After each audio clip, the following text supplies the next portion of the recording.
Nosso convidado chegou, Rochinha. Maravilha. Eu quero assistir com ele ao vídeo da Anitta, que dá um recado importantíssimo aí para a galera ir votar. Tudo bom, Rochinha? Você está sem som. Tudo ótimo. Pode rodar, porque aí a gente conversa sobre o vídeo da Anitta? Vamos ver? Roda aí, Gui, por favor. Oi, galera. Meu papo hoje é com os seguidores que já tem seu poderoso título de eleitor nas mãos. Tá? A gente está aí com as eleições chegando, falta bem pouquinho, e vocês já estão cansados de me ver falando aqui sobre a responsabilidade que a gente tem que ter na hora de votar, que não adianta não votar, ou votar de qualquer jeito sem pesquisar, sem estudar, e depois reclamar que tá tudo ruim, tá tudo feio, tá sem estrutura, tá tudo esburacado, o país tá uma bosta, não sei o que, não adianta. A gente também é parte disso, né? Vim aqui trazer algumas informações, alguns pensamentos para vocês. Primeiro de falar para vocês dos cargos que a gente vai votar esse ano, principalmente também pra gente não ir votar de acordo com promessas que talvez a pessoa nem possa fazer, executar, né? A pessoa tem que prometer o que ela pode fazer, que esteja ao alcance daquele cargo. Então, vocês sabem o que cada um dos cargos fazem na sua cidade? A pessoa que vai ser eleita prefeita, por exemplo, é a pessoa que vai administrar a cidade, vai garantir que tudo funcione para os moradores super bem, para a estrutura daquela cidade, por exemplo. Então, procura saber aí quem são os candidatos da sua cidade. Quanto mais eu estudo, busco saber sobre política, estou me guiando pelo pensamento de que todo candidato é candidato, todo candidato tem chance. Se tem 8 candidatos, para mim, na minha opinião, no meu pensamento, quanto mais eu vou pesquisando para o que eu quero para a política no futuro, para as coisas que eu acredito, se tem 8 candidatos têm chance. Eu não quero seguir o pensamento de que se tem 8 candidatos, só 2 têm chance. Para mim, enquanto 8 podem ser votados, 8 têm chance. E eu voto em quem tem mais a ver com as causas que eu acredito. Tá? Então, depois, se acontecer um segundo turno, aí eu vejo o que é melhor. Mas essa é a minha forma de votar e de pensar, tá? Eu penso que se tem 8 tem chance, se tem 10 tem chance, se tem 7 tem chance. E depois, se tiver um segundo turno, aí eu vejo entre as outras 2 pessoas que estão. Esse é o meu pensamento de agora. Porque eu penso que senão... O mais importante aí era esse apelo dela para as pessoas irem votar, porque é tão baixinho, né, o custo da multa que muita gente, não gosto de ninguém, deixa eu lavar as mãos. Então, eu queria saber com o Rochinha, Miguel, o que ele acha de uma figura influente como a Anitta, com milhões de seguidores aí nas redes sociais, qual o impacto que tem um recado, um chamamento como esse, Rochinha? Eu acho isso super importante. Primeiro, boa tarde a todos, um abraço.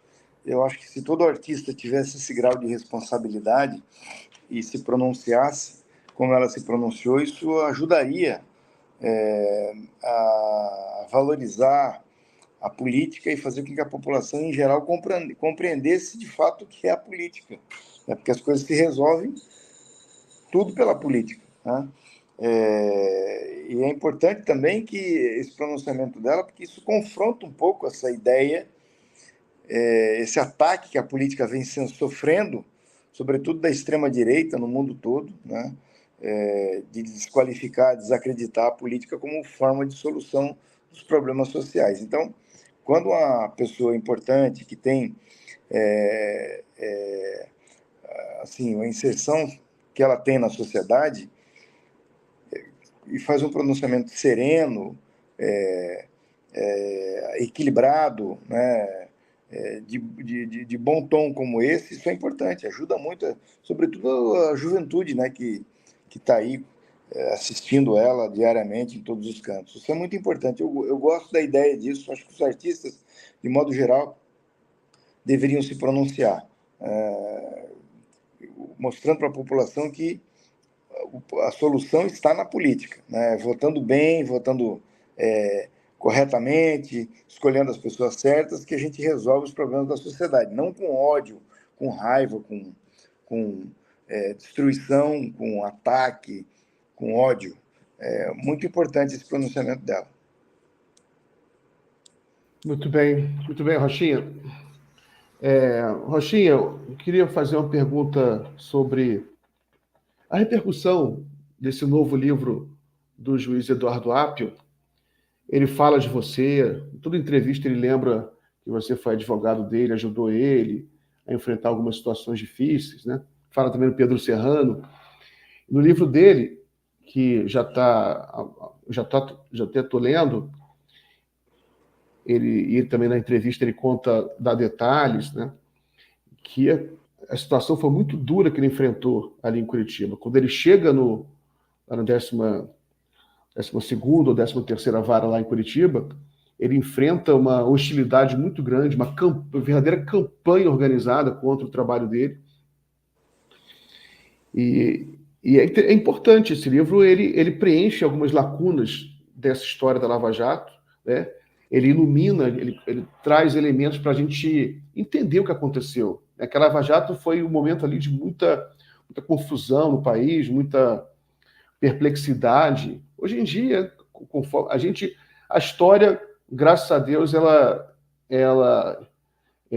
ilumina essas trevas, né? A gente teve o hacker de Araraquara, que foi um dos melhores historiadores que a gente podia ter, foi aquele hacker de Araraquara, que ele vazou as mensagens, então a gente soube como é que eles conversavam, e agora o juiz Eduardo Apio também traz uma série de elementos. Como é que você está vendo a repercussão dessas entrevistas do Dr. Apio? Bom, é assim, ele foi o primeiro a chegar no porão da Lava Jato, né? Porque na medida que a escolha dele foi uma escolha, inclusive, singular, porque ele escolheu ir para a 13ª vara e, como o mais antigo, a ida dele para lá foi inevitável. Eles tentaram, inclusive impugnaram, andaram tentando evitar que ele fosse para lá, e ele foi, chegou, e foi o primeiro a entrar lá naquele porão, e olhar e ver as coisas que estavam lá. E ele viu tudo, viu muito, e teve uma reação, houve uma luta política dentro da vara, e eles acabaram inviabilizando a permanência dele lá, mas ele entrou lá e ele viu. Então, a testemunha ocular do que aconteceu lá. E espero, eu não li o livro ainda, espero que ele consiga reproduzir com fidelidade, com transparência, com clareza, as coisas que ele viu lá.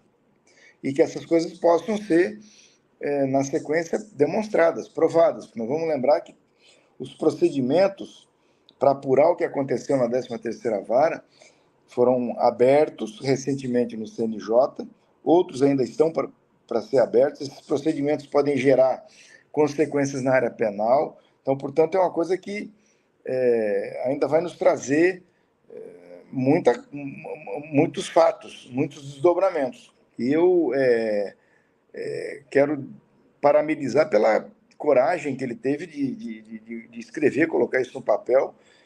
Tudo isso ajuda o nosso Congresso, o nosso Judiciário, todos nós, a melhorar as instituições, sobretudo o Ministério Público e o Judiciário, para que esse tipo de coisa, o aparelhamento, a instrumentalização de uma operação tão importante como foi a Lava Jato, não seja mais utilizada para atacar setores da política, né? Seja de esquerda, de direita. O judiciário tem que ter a natureza contra-majoritária, tem que ser descontaminado, tem que ser independente, tem que ser imparcial, né? Tem que ter competência, né, de acordo com o regramento processual. Tudo isso ajuda a melhorar. E eu gosto muito da ideia dele ter tido coragem de fazer esse livro. Eu vou ler, então logo possa ter acesso. Eu vi aí umas partes que foram extraídas do livro e divulgadas, que chegaram até mim. Eu espero, sinceramente, que isso seja uma contribuição para que a gente continue passando a Lava Jato a limpo, né? Porque o grau de destruição que ela produziu a partir desses comportamentos inadequados dos promotores, dos juízes, dos delegados, não pode acontecer novamente. Eu acho que essa iniciativa do Dr. Eduardo Apio ajuda nesse caminho, né? A gente construir um aparelhamento processual que impeça que operações como essa voltem a ser utilizadas, contaminadas por um punitivismo que não cabe no nosso sistema judicial. Mas, Rochinha, eu fico com uma dúvida. Eu acho super importante o depoimento do juiz Apio, mas a gente viu que o espírito lavajatista ele persiste, sobretudo em Curitiba. Basta acompanhar o caso pessoal do juiz, né? O afastamento dele, a quantidade de os bolsonaristas entrando na justiça contra ele para desqualificá-lo. Como que você vê esse fenômeno, que o lavajatismo ele é o pai do bolsonarismo, que agora está ganhando uma outra roupa, né, que é o marçalismo. E aí, Rochinha, como é que a gente sai dessa encruzilhada? Olha, primeiro é o seguinte, o punitivismo é um germe que está dentro de todos nós, né? A solução fácil, né?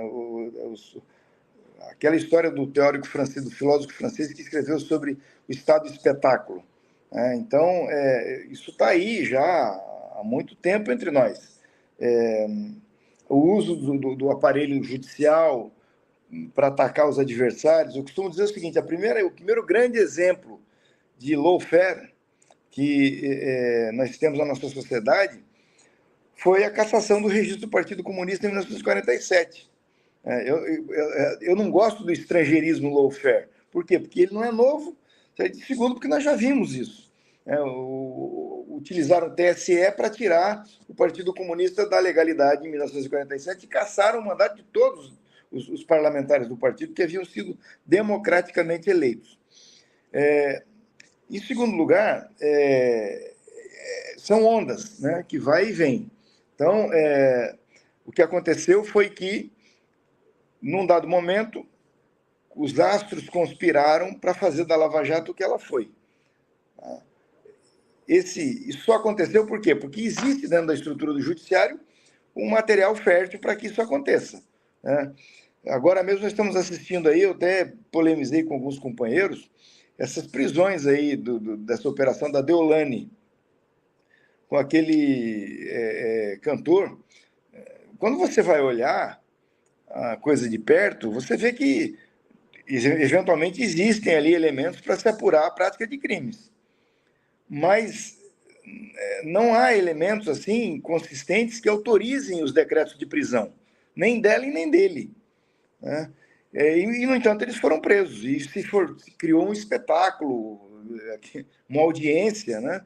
Então, se você quer um exemplo mais novo, mais quente, é esse aí, dessa operação lá em Pernambuco, que a juíza mandou prender. Um dos fundamentos que ela usou para prender o cantor foi que ele desrespeitou, afrontou o judiciário, não porque estava tentando impedir a apuração criminal, estava tentando fugir, que são os fundamentos que a lei autoriza que se aplique o decreto de prisão. Então, as coisas estão aí. Assim como o bolsonarismo não morreu, o lavajatismo também não morreu. Vamos lembrar que ele teve muito apoio dentro do nosso judiciário, do Iapoque ao Chuí. Então, essa coisa está aí. Se a gente se descuida, ele volta. Entendeu? Por isso é que nós temos que usar aquela valha máxima de que a democracia não é uma obra pronta nunca. Ela é um processo em discussão, em construção sempre, e é preciso você trabalhar para que ela não saia dos trilhos, não se perca, não seja uma presa fácil para a demagogia, que está sempre disposta a afrontar a democracia. Então, a demagogia é uma coisa atraente, né? Nós estamos vendo aí o Pablo Marçal com 20 e poucos % no eleitorado de São Paulo, uma coisa oca, vazia, e que só tem mesmo a demagogia, o discurso antipolítica, o discurso falso do antissistema. Então, isso tudo ainda está aí. Nós temos que continuar brigando, lutando. Nós vamos enfrentar isso de novo em 2026, como estamos enfrentando agora.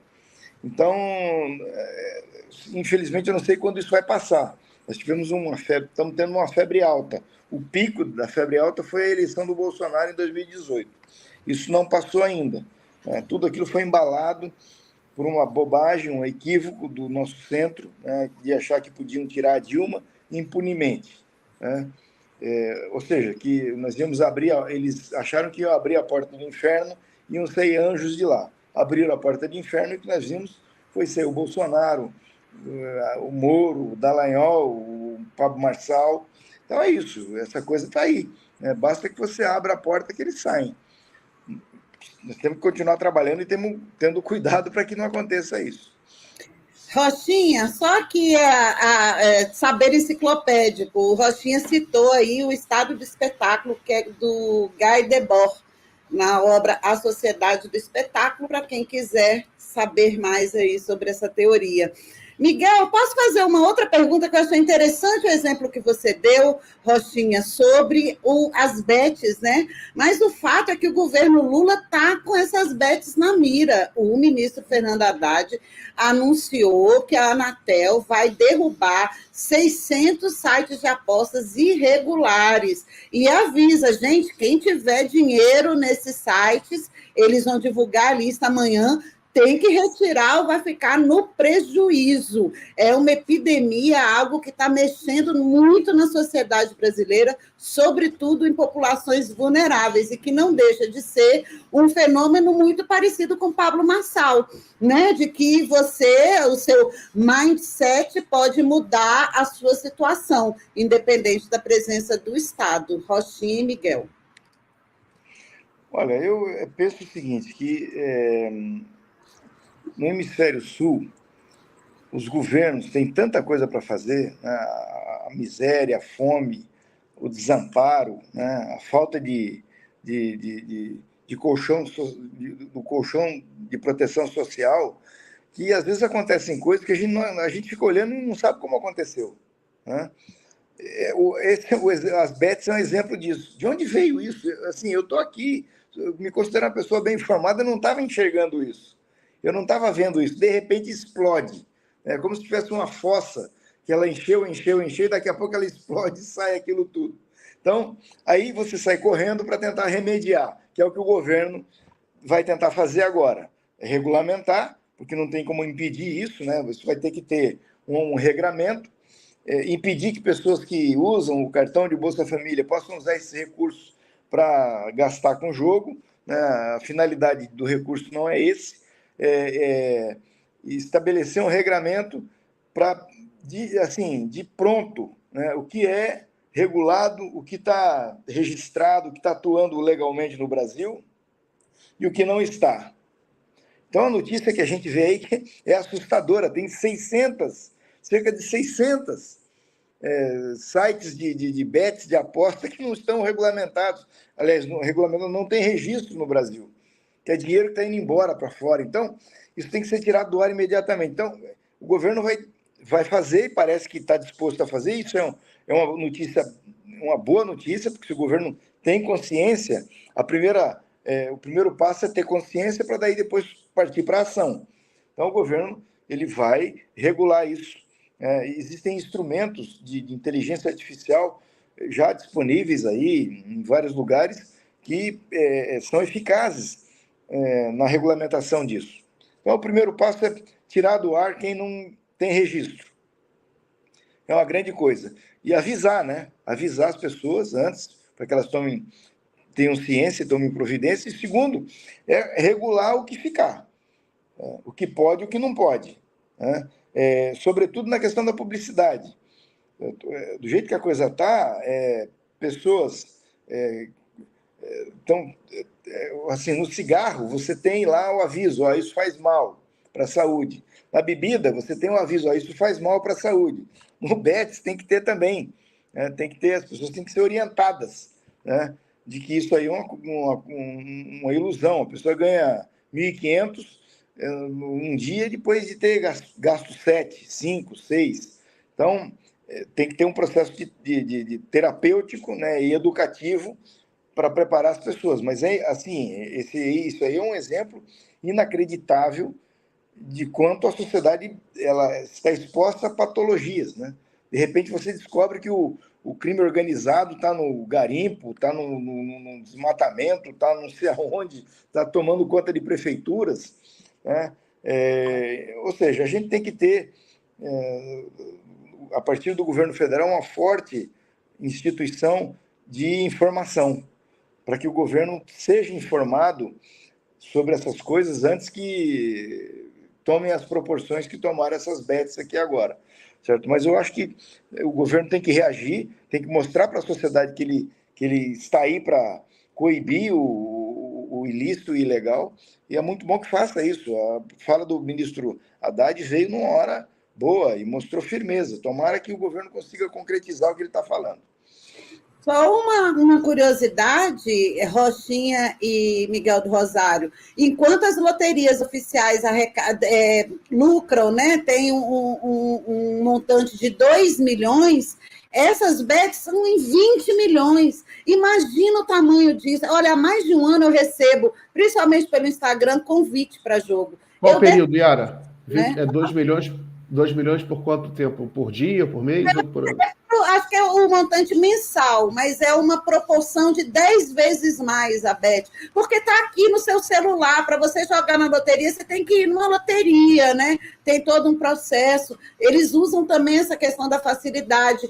E isso aí, gente, é uma herança do senhor Bolsonaro. Ele criou a lei das bets e estava lá na lei que ele tinha que regulamentar e não fez. Agora está aí mais uma herança maldita do governo de Jair Messias Bolsonaro.